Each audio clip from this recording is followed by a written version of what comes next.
Hello, friends. Welcome back to Whispered Twists.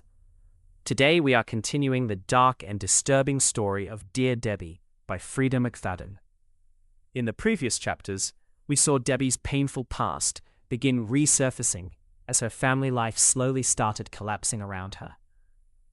Secrets, emotional trauma, and hidden anger were already transforming her into someone far more dangerous than anyone realized. But in chapters 21 to 30, Debbie finally crosses the line. This is the part of the story where revenge stops being just a thought inside her mind and starts becoming reality. People's lives begin falling apart, dangerous plans are set into motion, and Debbie becomes colder, smarter, and more terrifying than ever before. Meanwhile, her husband Cooper starts noticing strange behavior and begins questioning whether the woman he loves is hiding something dark and deadly.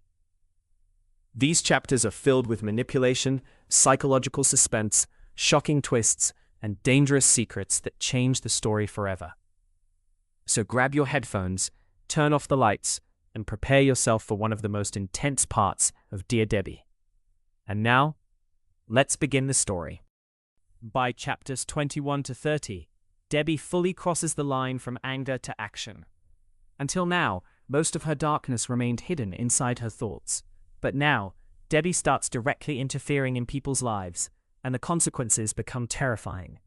After discovering the threats surrounding her daughters, Debbie becomes obsessed with controlling every situation around her. She no longer trusts neighbors. She no longer trusts men around her children. And slowly, she even stops trusting her own husband, Cooper. In Debbie's mind, the world is filled with predators, liars, and selfish people. And if nobody else is willing to stop them, she will. These chapters reveal how intelligent and calculated Debbie truly is. Instead of acting emotionally, she carefully studies people.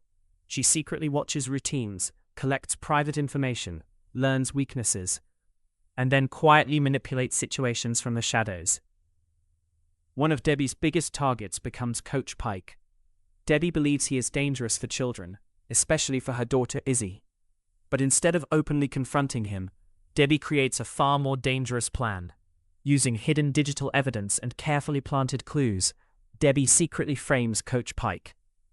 Soon, police investigations begin surrounding him, and before anyone fully understands what happened, Coach Pike's entire life starts collapsing. The most terrifying part is how calm Debbie remains during all of it.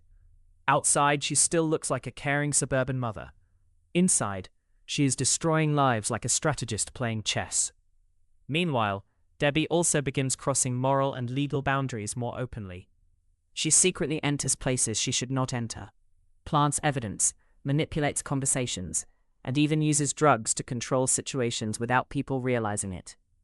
At this point, readers understand something frightening.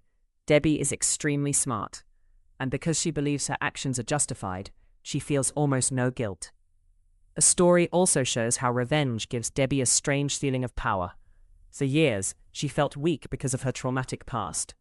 But now, controlling dangerous people makes her feel strong again. That emotional transformation makes her even more unpredictable. At the same time, Cooper slowly begins noticing disturbing changes in his wife. Debbie disappears late at night, acts emotionally distant, and strange incidents keep happening around people connected to her anger. At first, Cooper tries ignoring the warning signs, but eventually, even he starts feeling afraid. Then comes one of the darkest moments in the story. Cooper's former boss, Ken Bryant, suddenly dies under suspicious circumstances. The situation feels mysterious and unsettling, and slowly, clues begin suggesting that Debbie may have secretly planned everything. Debbie carefully stages the crime scene to confuse investigators and hide her involvement. But what makes the situation even more terrifying is that some evidence slowly begins pointing toward Cooper instead. Without realizing it, Cooper may be getting trapped inside Debbie's dangerous games.